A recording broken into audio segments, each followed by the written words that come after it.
Hey guys, so surprise surprise, we have another snow day.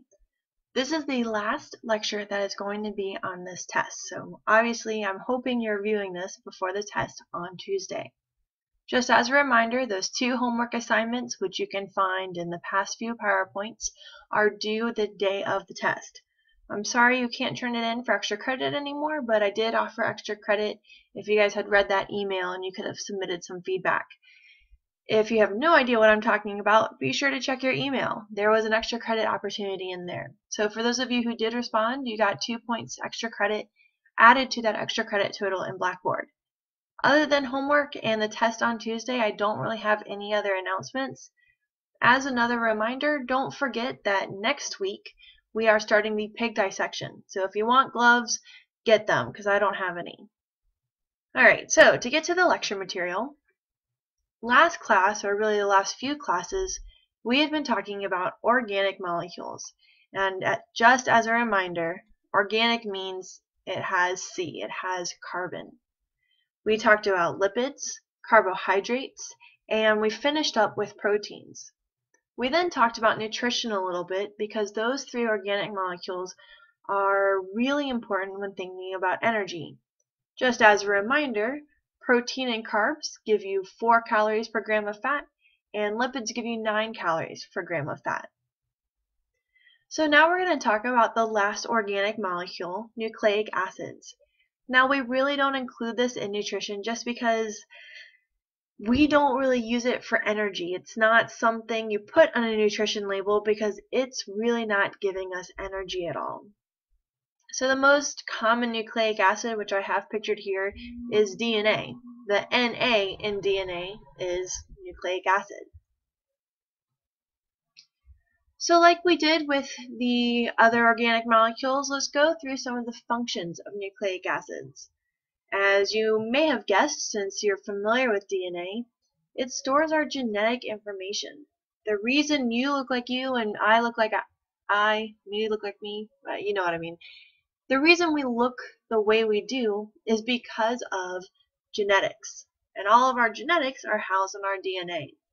DNA contains the instructions for everything that goes on in our body. Not only does it code for things, what color our eyes will be, or our skin, or our hair, or how tall we'll be, but it also provides information on how does my body make keratin? How does my body make melanin?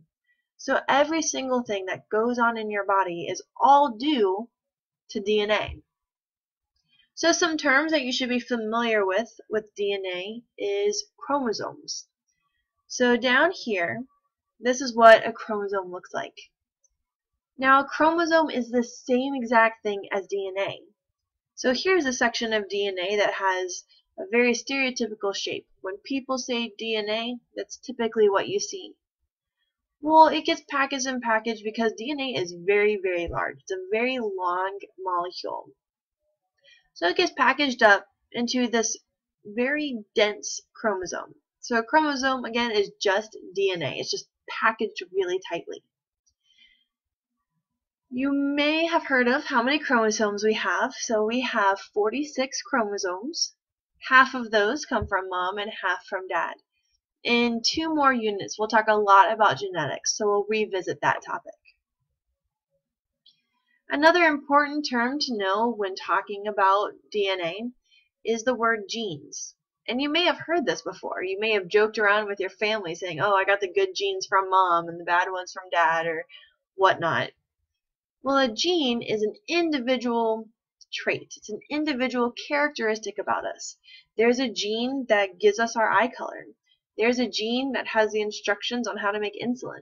There's a gene that says put your arms here and put your legs here when your body is first developing.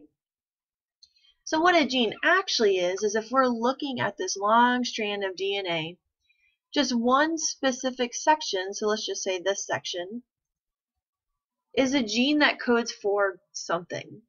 Now some genes are longer than others. Some things in our body don't need as much direction to make. Other genes can be hundreds and hundreds and thousands of these little pairs of DNA long. And again, we'll talk more about structure in another unit. But the point is, gene, think of that as the individual characteristic.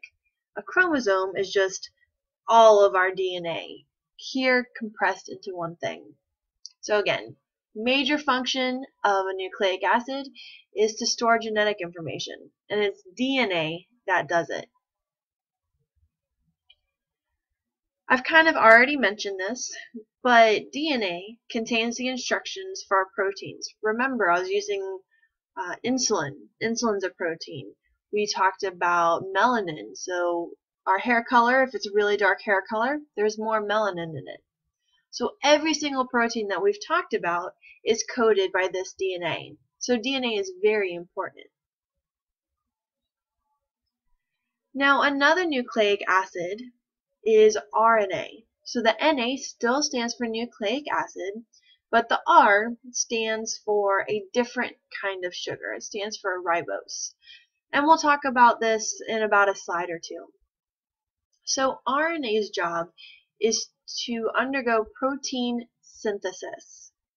Now remember, synthesis is all these individual monomers coming together to form a really long polymer.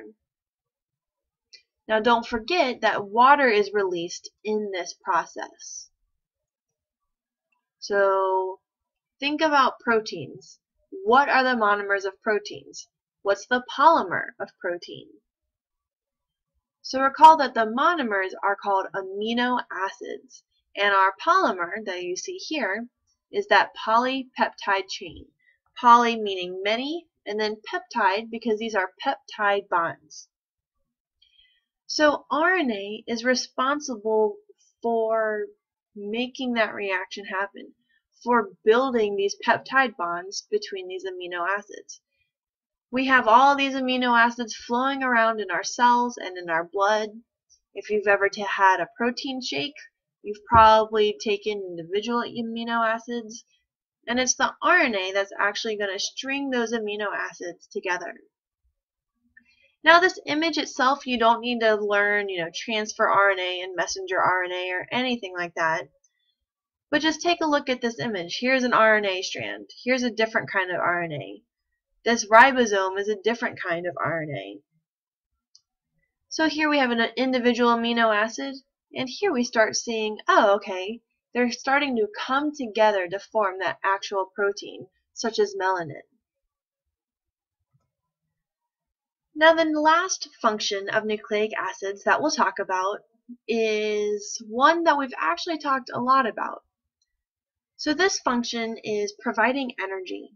Now I mentioned earlier that nucleic acids don't provide energy in the way of nutrition. You're not going to see, oh, this granola bar has so much DNA in it. You're never going to see that because it doesn't provide energy in that source. We learned a lot about ATP. So here's this ATP. Same ATP we've been talking about all class. But that ATP, that actual molecule, it's not a concept, it's an actual molecule, it's an actual structure. And that structure is actually a nucleic acid. So when we say provide energy, we're not saying you need to eat it to get the energy. We're saying that energy itself, that ATP itself that we've talked about, is a nucleic acid. Now I'm going to flip back and forth between this slide and the next slide so that you can see where ATP is coming from. So ATP stands for adenosine triphosphate. So here's a phosphate group. So there's 1, 2, and 3.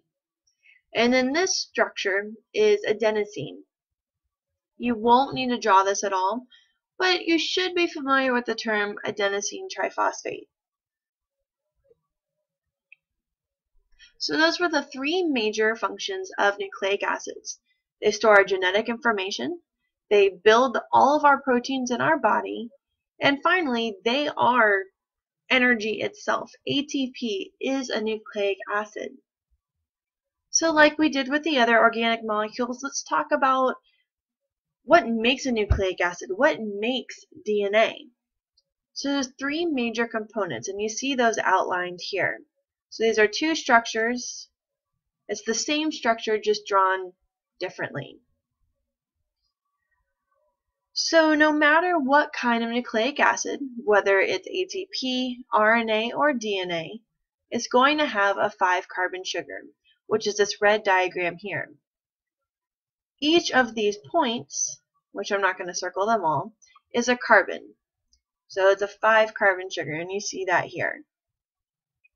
So in DNA, this 5-carbon sugar is called deoxyribose. In RNA, it's called just ribose. So those are good things you should know, and you should also recall what kind of sugars deoxyribose and ribose are. Are they monosaccharides, disaccharides, or polysaccharides? I'm not going to tell you. Be sure to go back through your notes and try to answer that question on your own. Another important structure in a nucleic acid is the nitrogen base. Now these differ. So think about amino acids. We had 20 different amino acids. Now we didn't talk too much about their structure, about what is an individual amino acid, but they had some similarities. So phenylalanine and leucine share some common characteristics, and they have different characteristics. It's the same thing with a nucleic acid, or specifically a nucleotide. So this nitrogen base, which is indicated here in this blue box, can be one of 4 things. So with DNA, there are 4 nucleotides. Just like in protein, there were 20 amino acids. RNA also has 4 nucleotides. So in DNA, this nitrogen base can be adenine, thymine, cytosine, or guanine. Now you don't need to remember these terms yet. We will revisit these in our genetics unit. However, you should be aware that there are 4 different nucleotides in DNA, and they all differ in the nitrogen base. All of these nucleotides share a 5-carbon sugar, and then the last group, a phosphate molecule, which is this green symbol here. So again, we have 4 in DNA and RNA. Now you don't need to be able to draw these structures, but you should know these 3 basic components of a nucleic acid. Now to go back to this provide energy, to this ATP, look at its structure. We still have a sugar, but it's no longer 5 carbons. Notice this oxygen. But we still have this nitrogen base. So in this case, it's the nitrogen base adenine. And we have phosphate, but now we have a couple extra added on. So as you can see, ATP is just a modified nucleotide. So I'm going to go ahead and stop there. So that's going to be the end of this first video. So once you've collected your thoughts, gone through the video, go ahead and start part 2.